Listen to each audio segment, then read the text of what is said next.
Hello, my dear viewers. Welcome to Breathing and Exchange of Gases Part 3. So let's start. आज इस video के अंदर हम लोग वॉल्यूम्स और एक्सचेंज ऑफ गैसेस को कवर करने वाले हैं. ठीक है, तो देखो, आपको इससे पहली वाली वीडियो में मैंने समझाया था एक इंस्ट्रूमेंट के बारे में, स्पायरोमीटर. उससे आप क्या करते थे कि आप जितनी भी वॉल्यूम ब्रीद इन करते थे या फिर आउट करते थे, ब्रीद आउट करते थे, आप इस इंस्ट्रूमेंट से क्या करते थे, उस वॉल्यूम को मेजर कर लेते, उससे एस्टिमेशन लगाते थे आप. ठीक है, तो हम लोग आज वही वॉल्यूम्स की कौन सी वॉल्यूम्स होती हैं जो आप मतलब आपके अंदर जाती हैं, कौन सी वॉल्यूम्स होती है जो आप ब्रीद इन करते हो या ब्रीद आउट करते हो, वो वाली वॉल्यूम्स को ही आज हम डिस्कस करेंगे इसमें. तो सबसे पहले इसी टॉपिक को स्टार्ट करते हैं, रेस्पायरेटरी वॉल्यूम्स एंड कैपेसिटीज़. ठीक है, सबसे पहली जो वॉल्यूम आपकी आती है वो होती है टाइडल वॉल्यूम. इसकी शॉर्ट फॉर्म होती है टीवी. ठीक है, इसके अंदर क्या होता है, आप जो नॉर्मली सांस अंदर ले रहे हो, बाहर छोड़ रहे हो, ये टाइडल वॉल्यूम के अंदर आता है. मतलब इसके अंदर आप समझ लो नॉर्मल रेस्पायरेशन आप ले सकते हो, ये करते हो आप.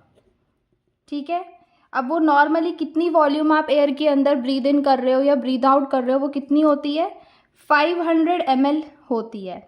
अब आप खुद इसका आइडिया लगा लो कि 12 to 16 टाइम्स आप पर minute breathe in breathe out करते हो. तो जब आप इसे कैलकुलेट करके निकालोगे कि तो ये 6000 से 8000 ml पर मिनट निकल के आ जाएगी.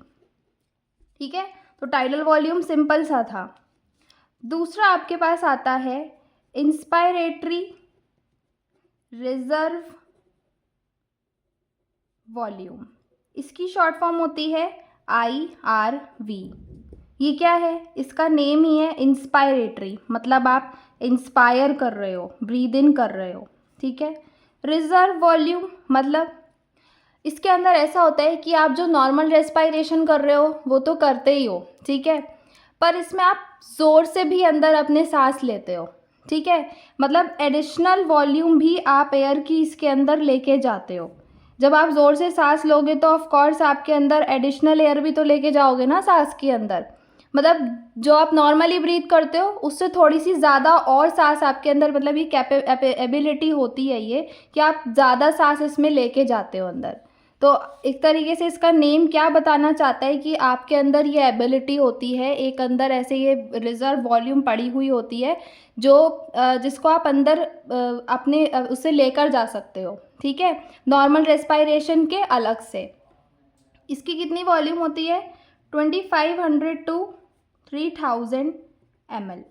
इसकी इतनी वॉल्यूम होती है. तीसरी वॉल्यूम इसी का उल्टा कर देना इंस्पायरेटरी का, एक्सपायरेटरी रिजर्व वॉल्यूम. ERV इसकी शॉर्ट फॉर्म हो जाएगी. ठीक है, क्या एक्सपायरेटरी से क्या समझोगे भाई, एक्सपायर करना मतलब कि ब्रीद आउट करना. ठीक है, मतलब आपके अंदर एक ऐसी वॉल्यूम होती है जिसमें आप एक्स्ट्रा एडिशनल वॉल्यूम एयर की ब्रीद आउट कर सकते हो. ठीक है, इसमें आप क्या करते हो, एडिशनल वॉल्यूम एयर की आप ब्रीद आउट करते हो.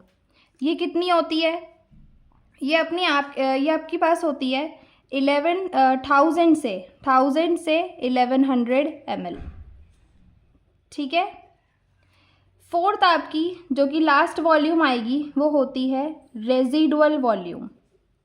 इसका नेम ही बता रहा है, इसकी शॉर्ट फॉर्म RV, और इसका नेम ही बता रहा है रेजिडुअल. कोई चीज़ रेजिडुअल उसका मतलब क्या होता है कि बची हुई, रेजिड्यू है. तो मतलब आपने इसके अंदर फोर्सिबली एक्सपायरेशन कर दिया है, मतलब आपने ज़ोर लगा के सांस को बाहर निकाला, फिर भी आपके लंग्स के अंदर कुछ एयर बाकी रह जाती है, वो आपकी रेजिडुअल वॉल्यूम कहलाती है. ये कितनी होती है, 1100 ml to 1200 ml इसका होता है. याद कैसे करोगे इन सारी उसको, देखो सबसे पहले तुम्हारी टीवी कितनी थी, 6000 से 8000 ml थी. ठीक है, इसके बाद IRV को कम कर देना, 2500 से कितनी हो जाएगी, 3000 हो जाएगी. ओके, इसके बाद ERV को और कम कर देना, 1000 से 1100 ml हो जाएगी। और उसके बाद RV को लेके आ जाना, कितना हो जाएगा 1100 से लेकर 1200 ml। इसको इसी तरीके से आप थोड़ा सा इसका आइडिया लगा के याद कर सकते हो। इसके अलावा इसमें मुझे और कोई वो नहीं लगा ट्रिक। ठीक है, तो ये सारी आपकी वॉल्यूम्स थी। अब इन्हीं वॉल्यूम्स को मिलाकर के आप बनाते हो कैपेसिटीज़, बल्कि पल्मोनरी कैपेसिटीज़ बनाते हो। ठीक है, पल्मोनरी मतलब लंग की कैपेसिटी। अब इसमें क्या पता लगता है कि तुम्हारी लंग की कितनी कैपेसिटी है, कि कितनी वॉल्यूम वो अपने अंदर रख सकती है। ठीक है, सबसे पहले आती है IC, मतलब इंस्पायरेटरी कैपेसिटी। क्या होता है इंस्पायरेटरी कैपेसिटी? इंस्पायरेटरी कैपेसिटी मतलब इसमें इंस्पायरेटरी इसके नाम में लिखा हुआ है, इंस्पायर करना, मतलब मैक्सिमम वॉल्यूम एयर की जो तुम ब्रीद इन कर सकते हो आफ्टर नॉर्मल एक्सपायरेशन। मतलब सांस खूब सारी अंदर लेने के लिए पहले सांस छोड़नी पड़ेगी ना, थोड़ी बहुत तो सांस छोड़ोगे ना, नॉर्मल एक्सपायर तो करोगे, फिर ही तो सांस खूब सारी अंदर ज़ोर से तुम ले सकते हो। अब आप मुझे खुद ही बताओ, आपने सांस बाहर छोड़ दी है, ठीक है, अब आप सांस अंदर लोगे, पहले तो आप नॉर्मल ही रेस्पायरेशन करोगे, तो उस नॉर्मल रेस्पायरेशन में तुम्हारे टीवी आएगी कि नहीं? टीवी यानी कि टाइडल वॉल्यूम आएगी कि नहीं आएगी? आएगी। साथ ही साथ में IRV भी आएगी। क्यों? क्योंकि तुमने ज़ोर से सांस ली है, एडिशनल वॉल्यूम भी तो अंदर एयर की ली है ना, ली है। यहाँ पर देखो, जैसे कि टीवी के अंदर तुम्हारा क्या था कि नॉर्मल रेस्पायरेशन चल रहा था यहाँ पर, ठीक है, और IRV में क्या था, एडिशनल वॉल्यूम तुम अंदर एयर की लेकर जा रहे थे। तो इंस्पायरेटरी कैपेसिटी में क्या है कि पूरी टोटल वॉल्यूम एयर की जो एक इंसान अंदर लेके जा सकता है नॉर्मल एक्सपायरेशन पे, मतलब टीवी और IRV आप इसके अंदर डाल सकते हो, है ना। अब इसके बाद दूसरी वाली कौन सी कैपेसिटी आती है? Expiratory capacity. बिल्कुल उल्टा कर दो इसका, ठीक है, इंस्पायरेटरी का उल्टा कर दो, इसकी जो शॉर्ट फॉर्म होती है EC, है ना। एक्सपायरेटरी मतलब एक्सपायर करना, मतलब मैक्सिमम वॉल्यूम या टोटल वॉल्यूम, ठीक है, एयर की जो एक पर्सन ब्रीथ आउट कर सकता है। भाई एक्सपायरेटरी है तो ब्रीथ आउट करेगा, इंस्पायरेटरी है तो ब्रीथ इन करेगा। अब आफ्टर आप खुद बताओ इसमें क्या आएगा? नॉर्मल इंस्पायरेशन, है ना, कि तुमने सांस, भाई आप जब तक सांस अंदर लेके नहीं जाओगे तब तक सांस छोड़ोगे कैसे? तो यहाँ पर आप जितनी हो सकता है उतना ज़ोर लगाकर सांस बाहर छोड़ते हो सांस को अंदर लेने के बाद में, ठीक। तीसरा आता है आपका FRC, मतलब फंक्शनल रेजिडुअल कैपेसिटी। इसके अंदर क्या होता है? फंक्शनल रेजिडुअल का तो मतलब वही हो गया कि बची हुई, भाई बची हुई जो होगी। फंक्शनल मतलब मेरे बॉडी के फंक्शंस के लिए कुछ वॉल्यूम मैं अंदर छोड़ के आ जाती हूँ, ठीक है, ओके। अब मैंने क्या किया इसके अंदर आप क्या करते हो, वो एयर वॉल्यूम की जो लंग्स में छोड़ते हो आप, पर कब छोड़ोगे? पहले आप नॉर्मल एक्सपायरेशन कर लो। जैसे मैंने सांस को अंदर लिया, ठीक है, अंदर ले लिया, उसके बाद मैंने सांस को नॉर्मली छोड़ दिया। मैं कुछ वॉल्यूम तो छोड़ कर आऊँगी ना, खुद जानबूझकर भी, कि मेरे बॉडी के फंक्शंस में काम में आ जाए। तो यार एक तो तुम्हारी RV तो होगी ही, RV तो आपकी होगी ही, क्योंकि रेजिडुअल वॉल्यूम तो बचती ही है फोर्सेबल एक्सपायरेशन के बाद में, तो RV तो होगी, साथ साथ में ERV भी आपकी होगी। आपने ज़ोर से सांस नहीं छोड़ी है, नॉर्मली एक्सपायरेशन यहाँ पर किया है, तो आपके पास यहाँ पे ERV भी अपने होगी, ठीक है। इसके बाद आपकी एक आती है vital capacity. Vital capacity short form VC, ठीक है। इसकी दो डेफिनेशंस हैं कि एक तो मैक्सिमम वॉल्यूम एयर की जो एक पर्सन अंदर लेके जा सकता है फोर्स्ड एक्सपायरेशन के बाद में, मतलब मैं ज़ोर से सांस छोड़ूं और फिर उसके बाद खूब सारी जितनी हो सकती है मुझे सांस अंदर लेके जानी है। मतलब इसमें ऐसे करना होता है कि पहले तो मुझे फोर्सली एक्सपायर करना है, जितना हो सकता है उतनी सांस मुझे बाहर निकाल देनी है, फिर उसके बाद में मुझे क्या करना है, इंस्पायर करना है, जितना मुझसे हो बन पाएगा उतना ज़्यादा ज़ोर से मुझे सांस लेनी है। तो आप मुझे खुद बताओ, इसके अंदर एक तो आप क्या कर रहे हो, फोर्स एक्सपायरेशन कर रहे हो, तो ERV तो आएगा ही, ERV आएगी। साथ में आपने सांस मैक्सिमम वॉल्यूम एयर के अंदर ली है, तो एक तो नॉर्मली इंस्पायर करा होगा और एक इसके बाद आपने फोर्सली इंस्पायर करा होगा, तो ये तीनों वॉल्यूम्स आ जाएंगी इसके अंदर। ठीक है, तो पहली आपकी डेफिनेशन क्या लिख दोगे कि मैक्सिमम वॉल्यूम ऑफ एयर जो एक पर्सन क्या कर सकता है, ब्रीद इन कर सकता है फोर्स्ड एक्सपायरेशन के बाद में। दूसरा इसका जो NCERT देती है वो देती है कि मैक्सिमम वॉल्यूम एयर की जो एक पर्सन ब्रीथ आउट कर सकता है, इसका ही उल्टा कर देना, और वो कब, फोर्स इंस्पायरेशन के बाद में। ये तो बहुत आसानी से याद हो जाएगा कि यार आपने पहले ज़ोर से सांस ली, अब वही ज़ोर से सांस आपको छोड़नी है, जितना हो सकता है उतना तेज़ी से सांस छोड़ो, उतना ज़ोर से सांस छोड़ो, है ना। तो इसके अंदर भी वही होगा कि आपने ERV आएगी आपकी, TV आएगी और IRV आएगी आपकी। ये दोनों क्यों आएंगी भाई, फोर्सली इंस्पायर आपने किया है, और ERV क्योंकि आप मैक्सिमम वॉल्यूम कितनी छोड़ सकते हो, इतनी छोड़ सकते हो ERV, है ना। ठीक है, अब आपका एक लास्ट में आता है total lung capacity. Total lung capacity, एक ट्रिक तो यह है कि सारी वॉल्यूम डाल दो इसमें, RV, IRV, ERV और TV सब डाल दो, तो ऐसे याद कर लो। या फिर एक आप ऐसे याद कर लो इसको कि एयर की पूरी वो टोटल वॉल्यूम जो आप जब फोर्सली इंस्पायर करोगे, ठीक है, फोर्स इंस्पायरेशन के बाद जो आपके लंग्स के अंदर टोटल वॉल्यूम होगी, वो मैंने ज़ोर से सांस ले ली, TV प्लस IRV होगा कि नहीं, नॉर्मल इंस्पिरेशन किया फिर मैंने फोर्सली इंस्पिरेशन किया, ये दोनों आ जाएंगी। इसके बाद मैंने एक्सपायर तो किया नहीं है, तो मेरे पास ERV भी अंदर होगी, साथ में RV तो होती ही अंदर है, तो ये चारों वॉल्यूम्स अपने पास ऐसे अंदर रह जाएंगी। ठीक है, तो एक बार मैं दोबारा से सबको रिवाइज करवा देती हूँ। टाइडल वॉल्यूम क्या है, वॉल्यूम एयर की जो मैं इंस्पायर या एक्सपायर करती हूँ, मतलब कि नॉर्मल रेस्पिरेशन आप इसको ले सकते हो। ठीक है, कितनी होती है, 500 ml होती है, मतलब 12 to 16 टाइम्स आप नॉर्मली ब्रीद इन करते हो। तो इस तरीके से आप अगर निकालोगे, इसको कैलकुलेट करोगे, तो 6000 to 8000 ml ऑफ एयर पर मिनट इसमें आ जाएगा। नेक्स्ट आती है इंस्पायरेटरी रिजर्व वॉल्यूम, जिसकी शॉर्ट फॉर्म IRV होती है। एडिशनल वॉल्यूम एयर की जो एक पर्सन अपने अंदर लेके जाता है फोर्सिबल इंस्पिरेशन करने पे, मतलब आप इसमें ज़ोर से सांस आप ले रहे हो, जिसकी वजह से आपके अंदर एयर की एडिशनल वॉल्यूम अंदर जा रही है। कितना है, 2500 ml से 3000 ml। एक्सपायरेटरी रिजर्व वॉल्यूम क्या, ERV, एडिशनल वॉल्यूम एयर की जो आप एक्सपायर कर रहे हो फोर्सिबल एक्सपायरेशन के बाद, फोर्सिबल एक्सपायरेशन से मतलब कि ज़ोर से सांस बाहर छोड़ रहे हो, तो उसमें आप एक्स्ट्रा सांस बाहर छोड़ रहे हो, तो 1000 ml से 1100 ml इतना होता है ये। रेजिडुअल वॉल्यूम क्या हो गई, वॉल्यूम एयर की जो लंग्स के अंदर बच जाती है फोर्सिबल एक्सपायरेशन करने के बाद में, आपने ज़ोर से सांस छोड़ भी दी, उसके बाद भी लंग्स के अंदर कुछ वॉल्यूम अपनी किसकी, एयर की बच जाती है। कितनी है, 1100 to 1200 ml। अच्छा, एक इसमें एक एक्स्ट्रा पॉइंट डाल रखा है कि स्पायरोमीटर से इसको आप मेजर नहीं कर सकते हो रेजिडुअल वॉल्यूम को। ठीक है, तो ये वाला पॉइंट आप NCERT में अपनी साइड में ही कहीं मेंशन कर लो कि स्पायरोमीटर से इसे मेजर नहीं किया जा सकता है रेजिडुअल वॉल्यूम को।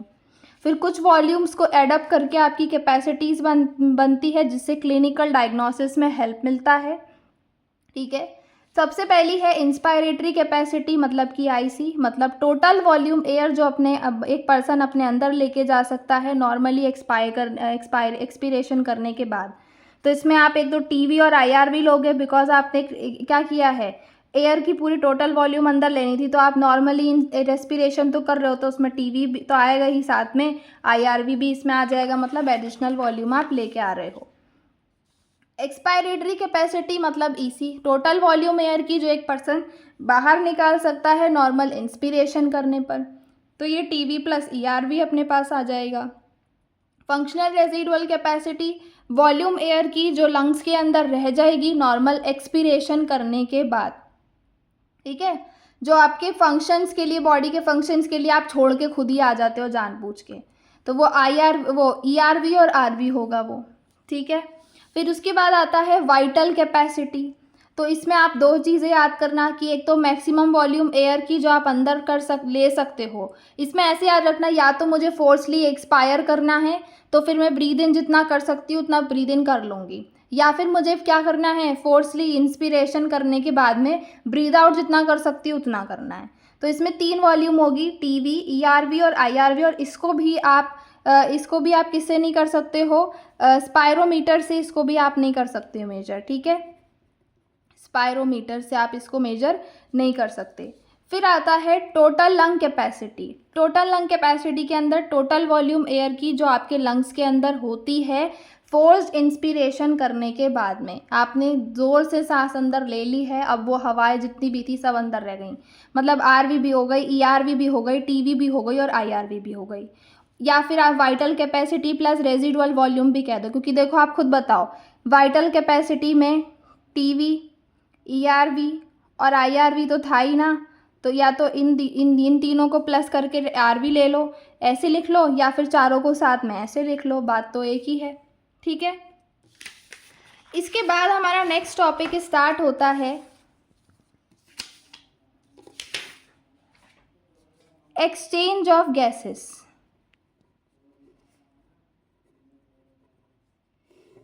क्या मतलब, एक्सचेंज ऑफ गैसेस से मेरा क्या मतलब है, तो देखो आप मुझे खुद बताओ, एक्सचेंज ऑफ गैसेस में मतलब मैंने आपको जो सबसे सेकंड पार्ट पढ़ाया था, उसके फर्स्ट पार्ट पढ़ाया था, उसमें मैंने आपको बताया था कंडक्टिंग पार्ट तक बात हमारी हो गई थी पूरी की पूरी, ठीक है, कि कंडक्टिंग पार्ट तक O2 आती है, ठीक है। अब उसका एक्सचेंज कहाँ होता है, एक्सचेंज पार्ट हमारा उसके बाद चालू होता है, मतलब एल्वियोली अपनी आ जाती है, राइट। मतलब कि यहाँ पे गैसेस का एक्सचेंज अपने पास हो रहा होता है, मतलब O2 यहाँ आएगी, फिर एल्वियोली O2 को ब्लड के अंदर डालेगी, फिर ब्लड उसको वहाँ टिश्यूज़ तक लेके जाएगा, ठीक है।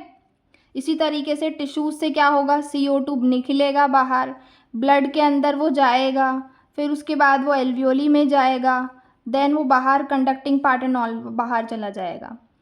तो अब एक्सचेंज पार्ट नाम क्यों रखा है, बिकॉज इधर से O2 और इधर से CO2 दोनों इधर एक्सचेंज हो रहे हैं, एक बाहर निकल रहा है, एक अंदर आ रहा है। तो ये जो एक्सचेंज हो रहा है सबसे पहले एल्वियोली के अंदर हो रहा है, इसलिए हम एल्वियोली को प्राइमरी साइड बोलते हैं एक्सचेंज की, एक्सचेंज ऑफ गैसेस की प्राइमरी साइड इसको बोला जाता है। फिर तुम देख रहे हो यार, ब्लड से O2 दे रहा है, ब्लड O2 दे रहा है टिश्यूज़ को, और टिश्यूज़ ब्लड को दे रहे हैं CO2 निकाल करके। तो खुद बताओ यहाँ पर भी तो एक्सचेंज हो रहा है O2 CO2 का। तो जो दूसरी साइड आपकी बनती है एक्सचेंज ऑफ गैसेस की, वो ब्लड और टिश्यूज़ की बनती है। प्राइमरी साइड इसको क्यों कहा है, पहले तो यहीं एक्सचेंज हो रहा है ना, इसलिए इसको प्राइमरी साइड यहाँ पर हमने बोला है, ठीक है।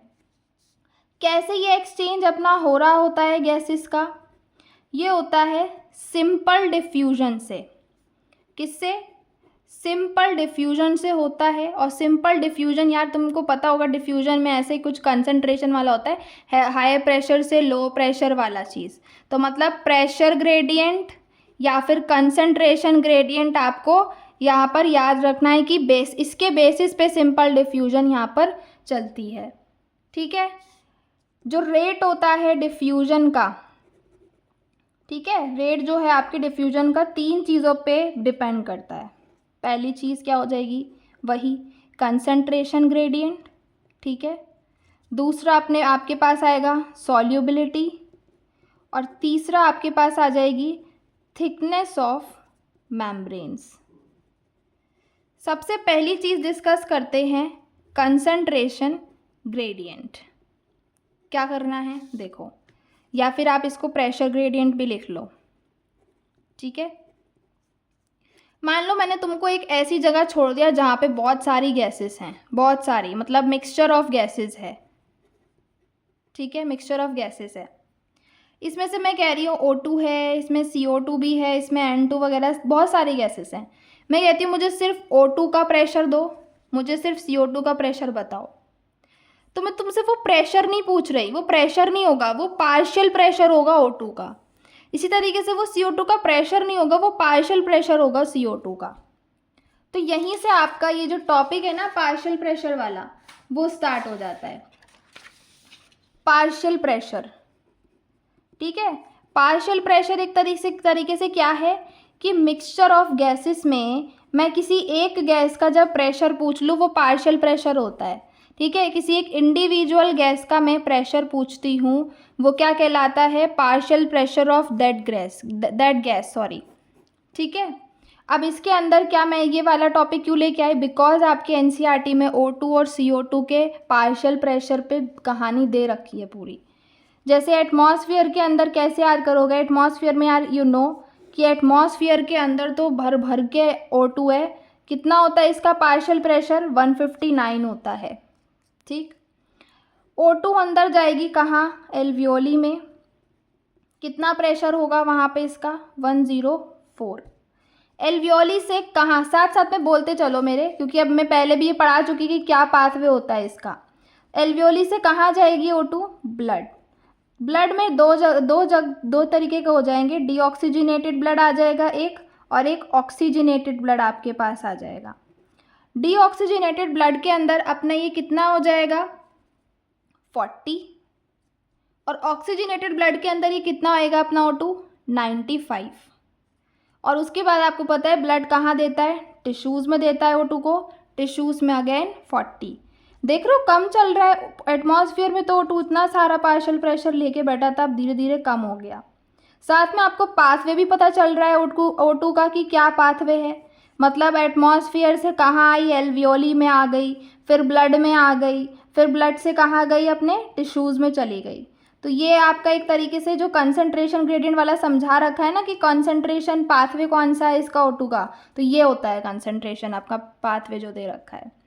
इसी तरीके से टिश्यूज़ क्या करते हैं, CO2 को प्रोडक्शन करते हैं, उसकी CO2 को बाहर देते हैं ब्लड के अंदर, है ना।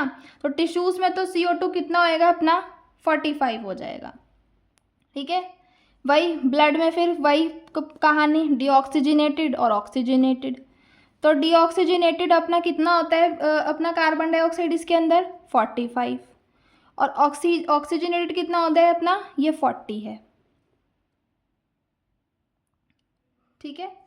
फिर ब्लड से अपना ये कहाँ जाएगा कार्बन डाइऑक्साइड, एल्वियोली के अंदर जाएगा, ठीक है। तो एल्वियोली में कितना होती है कार्बन डाइऑक्साइड, 40 होती है। आप एक चीज़ ऐसे भी याद कर सकते हो, डीऑक्सीजनेटेड ब्लड में तो कार्बन डाइऑक्साइड ज़्यादा ही होगी और ऑक्सीजन कम होगी, ऑक्सीजनेटेड में ऑक्सीजन ज़्यादा होगी, कार्बन डाइऑक्साइड कम होगी, ठीक है। बाकी आप इसमें सिर्फ इसकी दो ही वैल्यूज़ याद करो। अच्छा हाँ, फिर एल्वियोली से ये एटमॉस्फेयर में भी तो जाती है कार्बन डाइऑक्साइड, तो ये वहाँ पे 0.3 ये तो याद ही होता है सबको। तो आपको दो वैल्यूज़ ही याद करनी है इसकी, 40 और 45, यही दो वेरिएशंस है इसमें। और पाथवे भी पता चल गया कि टिश्यूज़ से कहाँ, इसका बिल्कुल अपोजिट पाथवे चलता है O2 से, टिश्यूज़ से ब्लड, फिर ब्लड से एल्वियोली। तो ये भी आपका इसमें पूरा क्लियर हो गया। तो आपका जो पहला पॉइंट था कंसंट्रेशन ग्रेडियंट वाला, वो तो मैंने क्लियर कर दिया। दूसरा क्या है, सॉल्युबिलिटी। सॉल्युबिलिटी के अंदर क्या याद रखना है कि CO2 की जो सॉल्युबिलिटी होती है वो 20 to 25 टाइम्स ज़्यादा होती है किससे, O2 से अगर कंपेयर करें तो।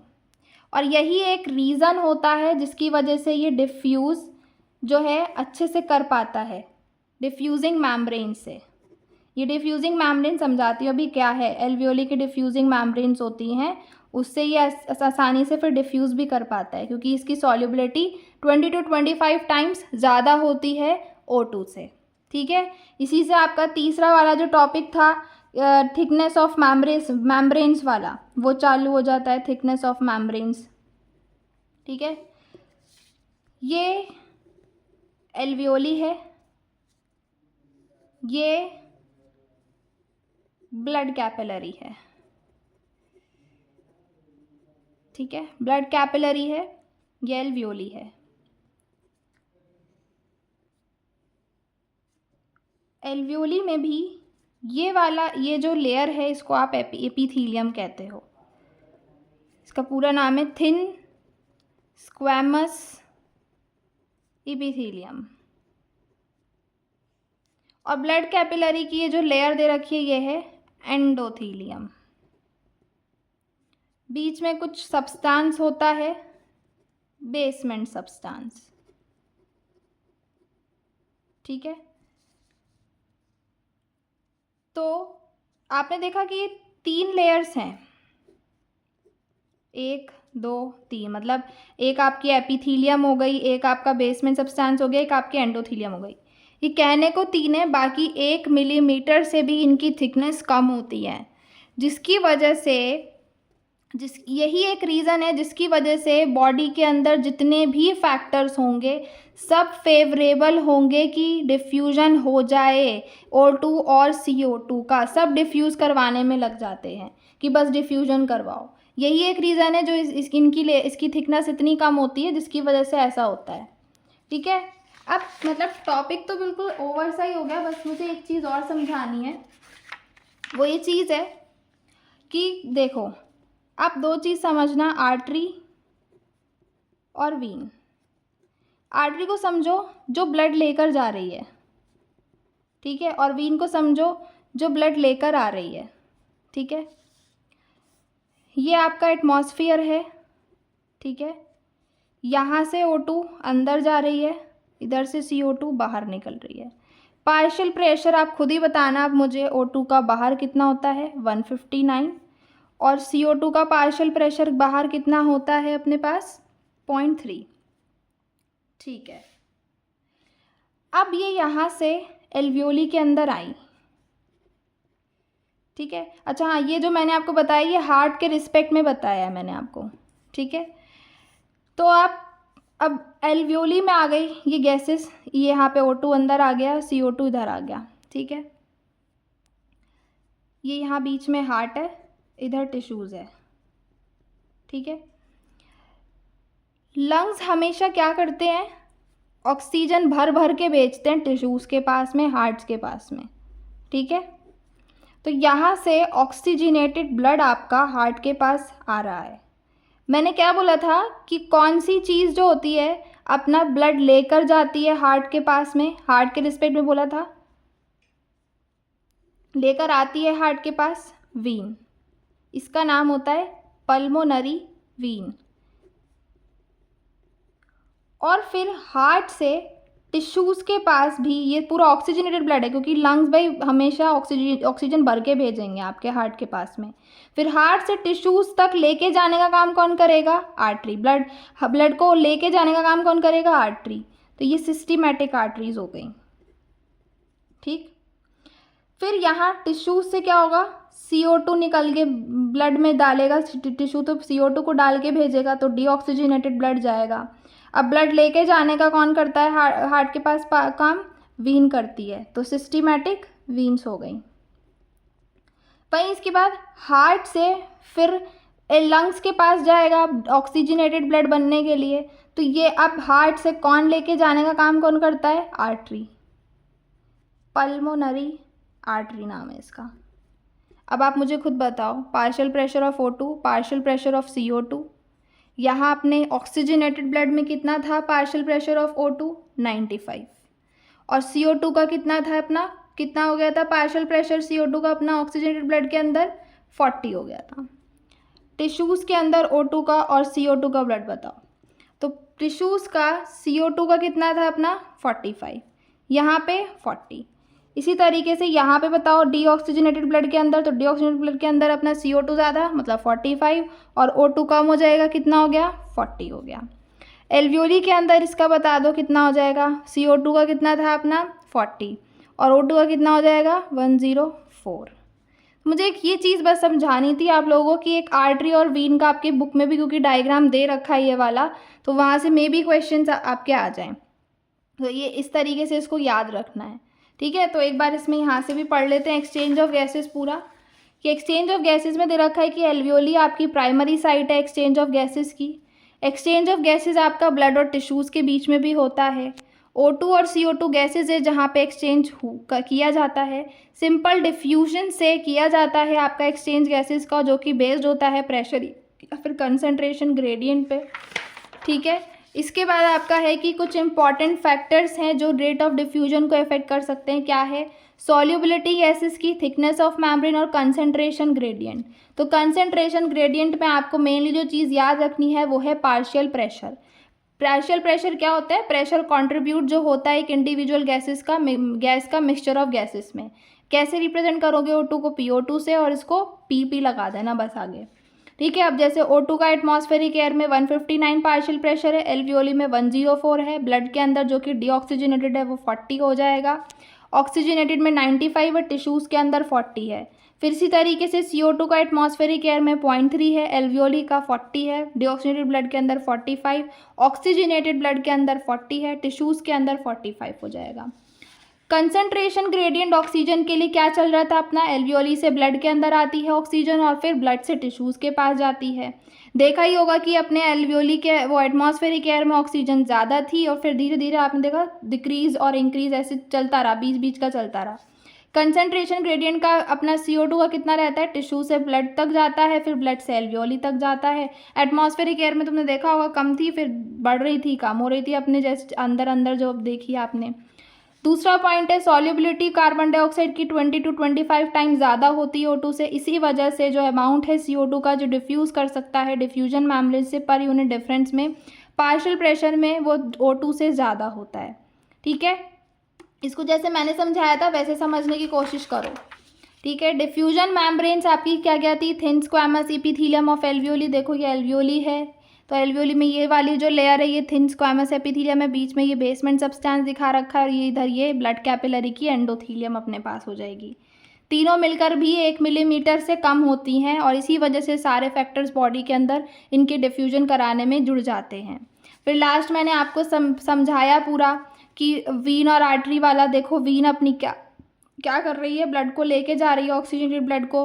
फिर यहाँ से आर्टरीज जो होती हैं वो टिश्यूज़ तक छोड़ती हैं, फिर टिश्यूज़ से अपना वीन जो है वापस से डीऑक्सीजनेटेड ब्लड यहाँ लेके जा रहा है, फिर डीऑक्सीजनेटेड ब्लड अपना आर्टरी जो है वहाँ लंग्स के पास कैसे लेके जा रही है, पूरा मैंने आपको समझा रखा है, अभी जस्ट समझाया है। जिसको समझ नहीं आया वो पीछे जाकर दोबारा से उसको देख लो, बहुत ईजी सा टॉपिक है, अपने आराम से समझ में आ जाएगा। So that's all for today, thank you.